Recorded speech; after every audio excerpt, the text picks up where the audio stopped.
view from below. All petticoats and oppression.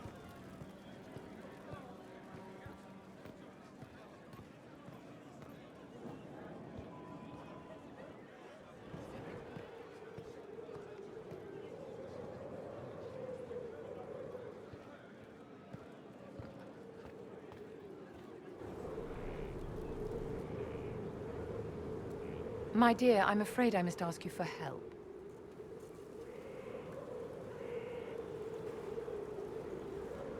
There is an alchemical formula that I must complete, but I have been unable to obtain a critical ingredient. The heart of a snowy wyvern. I had arranged to obtain one, but the chevaliers working with me were killed in the Civil War.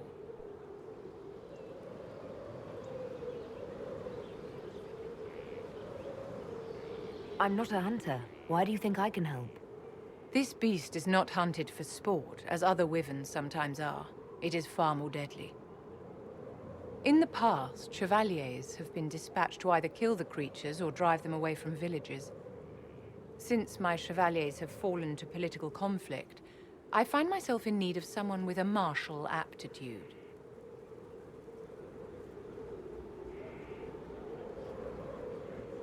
If I'm going to hunt down a snowy wyvern, I need you to tell me everything you know about it. They're quite rare and exceedingly dangerous. Their venom is the most potent of any wyvern. Ordinary hunters would not make the attempt. The risk is too great. You, my dear, would certainly be an equal to this monster. I didn't know you were an alchemist, Vivian. What exactly is this project you're working on? It is a special request from a member of the Council of Heralds. I am still the Imperial Court Enchanter, after all. The matter is private. That is all there is to say. You want me to risk my life to get this thing for you, but you won't tell me what it's for. My dear, it is hardly proper for me to blab the secrets of those who put trust in my discretion. I would do no less for you, after all. I'll do what I can. Thank you, my dear. I would be most grateful. I shall give the location of its lair to Cullen. Remember, my dear, I must have its heart, or the potion will not work. I eagerly await your success.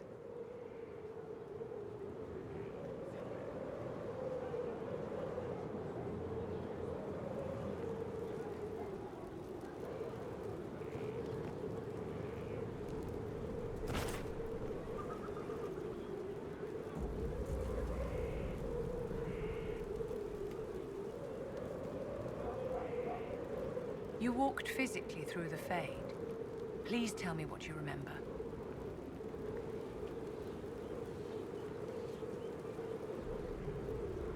I had visions. Echoes of what happened to me the first time. The Divine was there, or something like her. Manifestations of your own mind, perhaps? Or external memories awakened by your presence? I suppose there's no way to tell. No one else has physically entered the Fade since the Magisters assaulted the Golden City. Oh, I'm positively envious right now.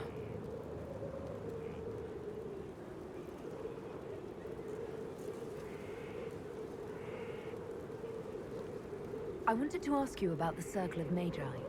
Of course. What do you wish to know?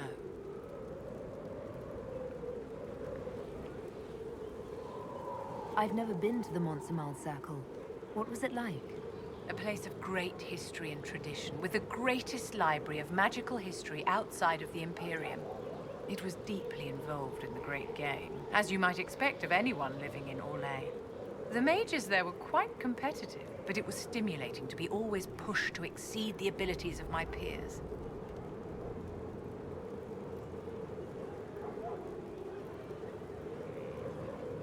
You must have an opinion of the Templars after living so long in the Circle. Having opinions about Templars, my dear, is exactly like having opinions about mages or Navarrans or men. I have known some who were impossible to endure and some who were utterly charming. I have suffered insults at the hands of those in the armor, but no more than I endured from nobles or tradesmen in Val Royal. Personally, I have found the Templars a useful tool. skilled at keeping more unpleasant elements at bay.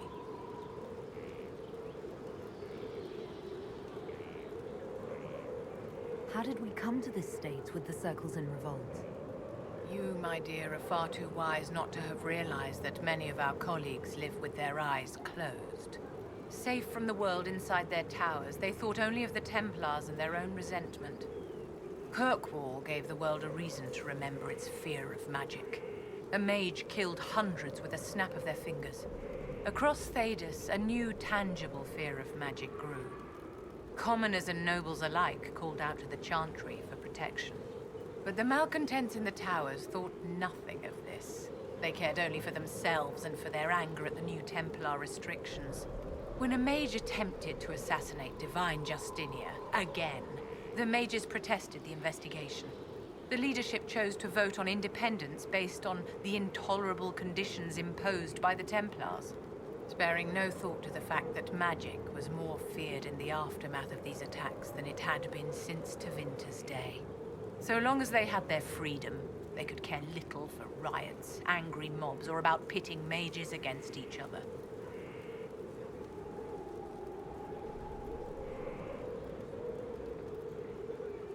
Did they have cause to rebel?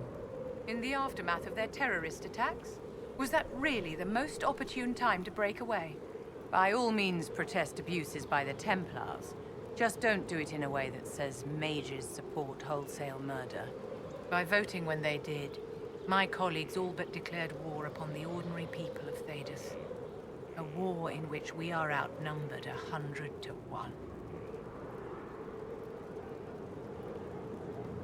Are you familiar with Grand Enchanter Fiona? We've met. Before her horrendously ill-timed and selfish vote for independence, I thought her adequate at her job. In her dotage, she could not handle looking after the well-being of so many people. We would have done better to replace her years ago, to let her spend time gardening. I thought the fighting was only between mages and Templars. Why are mages fighting mages? The vote for independence was carried by only a small margin, but Fiona chose to let the motion stand. Those who opposed a rash declaration of war against the entire free world had little choice. By breaking from the Chantry when they did, the rebels declared themselves in support of mass murder. Anyone who did not wish to support terrorism and the slaughter of innocents was forced to take arms against the rebels.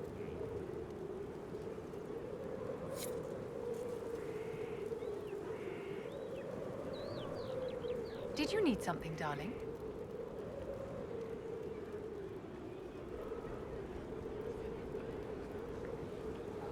I'd like to know more about you, Madame Vivienne. Whatever would you like to know? Your accent's not Orlesian. Where exactly are you from? I am from the Circle, my dear. One's country of origin rarely matters there. But if you must know, I was born in Wycombe in the Free Marches. I was sent to the Ostwick Circle, but I transferred to Monsignat while still an apprentice.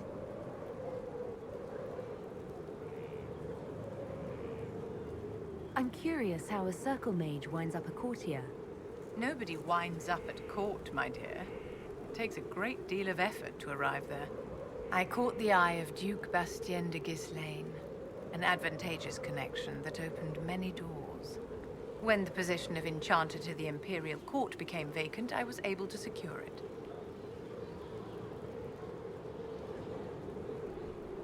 You're married to the Duke de Ghislaine. Of course not, my dear. Don't be ridiculous. Marriage is the business of alliance and inheritance. I'm Bastien's mistress. And what does the Duchess de Ghislaine think of this arrangement? We got along quite well.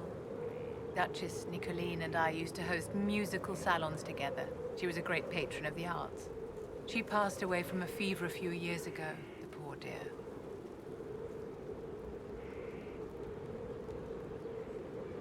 What duties does a court enchanter have?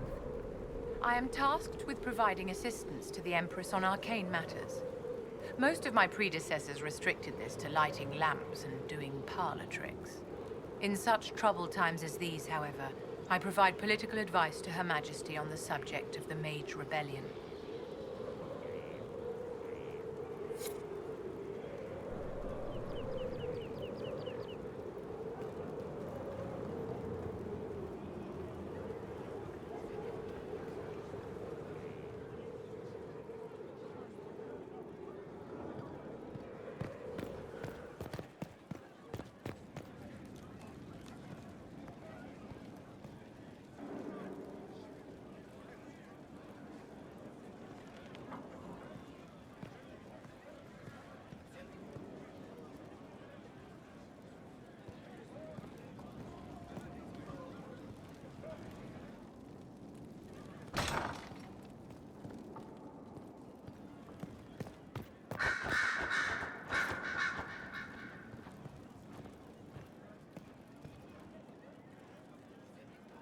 One day I'm going to read all these books.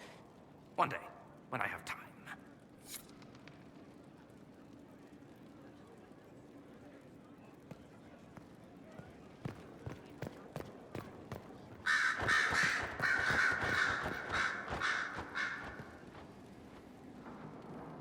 Always with the questions. What will people say? I should go. I do rather like watching you leave.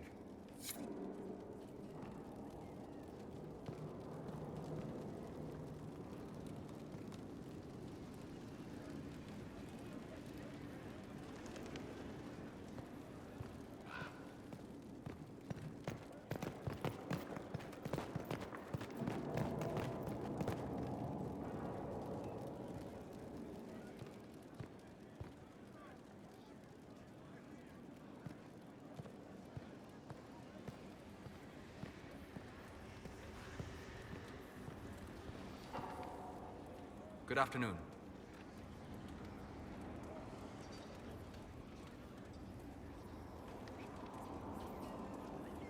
I need to know more about Corypheus.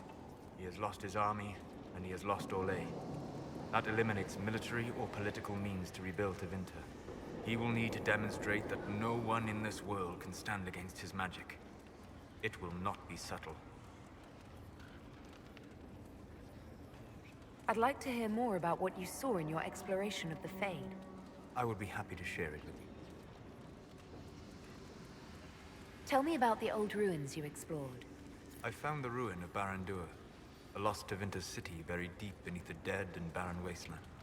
Volcanic ash had sealed it tight. In one dark moment, every living creature in the city seared and smothered. They were statues in the ashes, like a mold made to recall the lost. Tell me about the old memories you found in the Fade. I saw a savage human horde go marching toward the battlefront. They sang a soldier's hymn to keep formation. Primal music shook the ground. These savage, unwashed warriors carried harmonies no chantry choirs mastered. Though their cause was all but hopeless, they sang songs that made the spirits weep. Tell me about a spirit you encountered. I met a friendly spirit who observed the dreams of village girls as love first blossomed in their adolescence. With subtlety, she steered them all to village boys with gentle hearts, who would return their love with gentle kindness. The matchmaker, so I called her. That small village never knew its luck.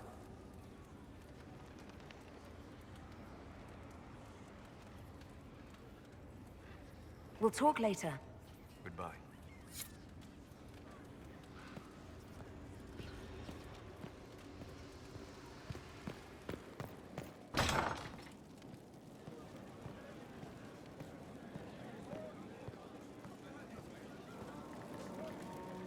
I can spare some time. What do you need?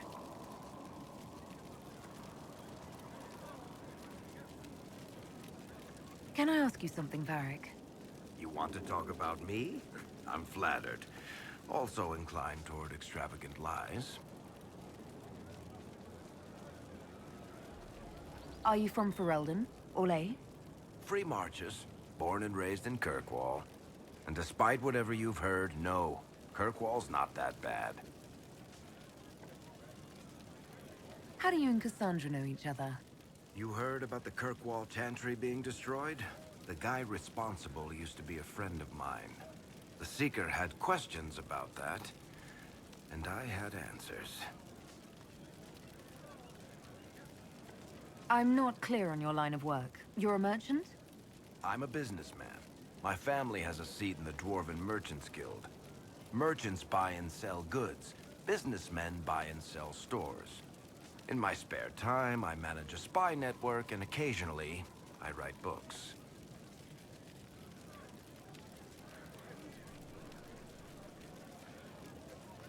What sort of shops do you own? Actually, we don't own shops. That was just an example. Mostly we invest in moneylenders. Auction houses, a few mercenary companies, a couple of smithies. I think we own half a beet plantation in Ravane somewhere. Most of that's my brother's doing. Bartrand had business sense. Not much tact, but loads of business sense.